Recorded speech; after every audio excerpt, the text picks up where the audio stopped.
Hello divine souls, welcome to S K S family. ഇന്ന് നമ്മൾ നോക്കാൻ പോകുന്നത് ഒരു കുഞ്ഞു കഥയാണ്.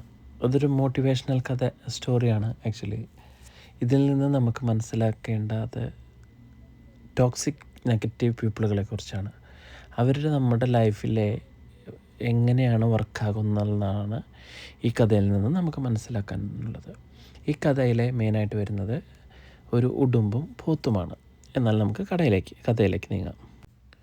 ഒരു പോത്ത് പുല്ല് മേഞ്ഞുകൊണ്ടിരിക്കുമ്പോൾ ഒരു ചെറിയ ഒരു ഉടുമ്പ് അതിനെ കടിച്ചു. ഉടുമ്പ് കടിച്ചാൽ നമുക്ക് അത്ര വലിയ ഒരു വ്രണമൊന്നും ഉണ്ടാവില്ല. ഒരു കുഞ്ഞു വ്രണമുള്ളതുകൊണ്ട് ഈ പോത്ത് ഓടിപ്പോയി.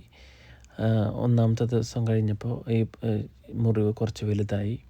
പിന്നെ 2-3 ദിവസമായപ്പോഴേക്കും അത് പഴുത്തു തുടങ്ങി, പനി വന്നു തുടങ്ങി. 7-ാം ദിവസം ഈ പോത്ത് ചത്തുപോയി. ഇവിടെ ഈ പോത്ത് ചത്തുപോകാനുണ്ടായ കാരണമെന്ന് പറയുന്നത് ഉടുമ്പുമായിട്ട് ഫൈറ്റ് ചെയ്തത് കൊണ്ടല്ല ഈ പോത്ത് അവിടെ ചത്തുപോയത്. ആ ഉടുമ്പിൻ്റെ വിഷം അത് കയറിയത് കൊണ്ടാണ്. ഇത് തന്നെയാണ് നമ്മുടെ ലൈഫിൽ ടോക്സിക് പീപ്പിൾ മൂലം ഉണ്ടാകുന്നതും. ഈ ടോക്സിക് പീപ്പിളുകൾ ഒരിക്കലും നമ്മളോട് ഡയറക്റ്റ് ഫൈറ്റിനല്ല വരിക. ഇവർ മാക്സിമം നമ്മളോട് ഇതുപോലെ വിഷം നിറഞ്ഞ വാക്കുകൾ കൊണ്ട് നമ്മളെ തളർത്താനാണ് ശ്രമിക്കുക.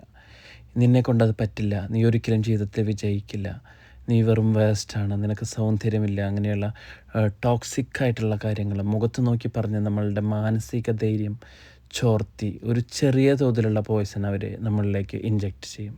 ചിലപ്പോൾ ഒരു പരിഹാസച്ചിരിയിലൂടെ ആയിരിക്കും അത് ചെയ്യുന്നത്, അല്ലെങ്കിൽ കൂട്ടമായി നിന്ന് നമ്മളെ ഇൻസൾട്ട് ചെയ്തിട്ടായിരിക്കും ചെയ്യുന്നത്.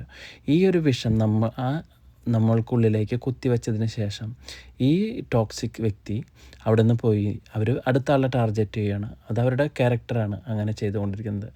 നമ്മൾ ഈ വിഷം ഉള്ളിലെടുത്ത് ഓരോ ദിവസം തോറും അതിനെക്കുറിച്ച് ചിന്തിച്ച് അതിൻ്റെ എമൗണ്ട് ഇരട്ടിയാക്കി നമ്മളുടെ സ്റ്റോറിയിൽ പറഞ്ഞ പോലെ 7-8 ദിവസമൊന്നല്ല മാസങ്ങളോളം ചിലപ്പോൾ അതിനെ കുറിച്ച് ചിന്തിച്ചിരിക്കാൻ സാധ്യതയുണ്ട്, തളർന്നു പോകാൻ സാധ്യതയുണ്ട്.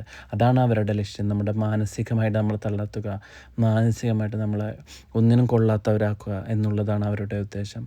അപ്പോൾ നമ്മൾ എന്ത് ചെയ്യണം എന്ന് പറഞ്ഞാൽ, അവർ വമിക്കുന്ന വിഷം, നമ്മളിലേക്ക് കുത്തിവെക്കാൻ ശ്രമിക്കുന്ന വിഷം ഒരിക്കലും നമ്മൾ എടുക്കാതെ അത് പുറന്തള്ളുകയാണ് വേണ്ടത്. എനിക്കത് കഴിയും, എന്നെക്കൊണ്ട് മാത്രമേ അത് കഴിയൂ എന്നുള്ള പോസിറ്റീവായിട്ട് ചിന്തിച്ച് നമ്മളുടേതായ എല്ലാ ലക്ഷ്യങ്ങളും നേടിയെടുക്കണം. ഇതുപോലുള്ള ടോക്സിക് പീപ്പിൾസ് നമ്മുടെ ലൈഫിൽ ഒരുപാടുണ്ടായിരിക്കാം. ഇവരിൽ നിന്നും വമിക്കുന്ന വിഷം നമ്മളെ ഒരു തരത്തിലും എഫക്റ്റ് ചെയ്യാതെ ഹീൽ ചെയ്ത് ഉയർന്നു നിന്ന് ഫൈറ്റ് ചെയ്ത് ജീവിത വിജയം കൈവരിക്കണം എന്നുള്ളതാണ് നമ്മളെപ്പോഴും ഓർത്ത് വയ്ക്കേണ്ടത്. മറ്റുള്ളവരുടെ ഒപ്പീനിയൻസ് മൂലം നമ്മൾ താഴ്ന്നു പോകരുത് ഒരിക്കലും. നമ്മൾ ചെയ്യേണ്ട കാര്യങ്ങൾ നമ്മൾ ചെയ്ത് നമ്മുടെ ലക്ഷ്യം നിറവേറ്റണം എന്നുള്ളതാണ് ഈ കഥയുടെ നമ്മൾ മനസ്സിലാക്കേണ്ടത്. ഇതിനെയാണ് സൈക്കോളജിയിൽ കിക്ക് ദ കാറ്റ് ഇഫക്റ്റ് എന്ന് പറയുന്നത്. ഒരു ടോക്സിക് പേഴ്സൺ ഒരിക്കലും നമ്മളെ ഡയറക്റ്റ് ഡിസ്ട്രോയ് ചെയ്യാൻ പറ്റില്ല. അവർക്ക് ചെയ്യാനും പറ്റില്ല, ചെയ്യുമില്ല. അവർ ചെയ്യുന്നത് ഈ പോയ്സൺ കുത്തിവെക്കലാണ്. അപ്പം നമ്മൾ ചെയ്യേണ്ടത് നമ്മുടെ പോസിറ്റിവിറ്റി കൊണ്ട് ഈ പോയ്സനെ ഉൾക്കൊള്ളാതെ നമ്മളുടേതായ കാര്യങ്ങൾ ശ്രദ്ധിച്ച് നമ്മളുടെ ജീവിത വിജയം കൈവരിക്കുക എന്നുള്ളതാണ്. ഈ കഥ ഏതെങ്കിലും തരത്തിൽ നിങ്ങളുമായി ബന്ധപ്പെട്ടെന്നെങ്കിൽ ലൈക്ക് ചെയ്ത് ഐ വിൽ വിൻ ടു എന്ന് കമൻറ്റ് ചെയ്യണം. Thank you very much.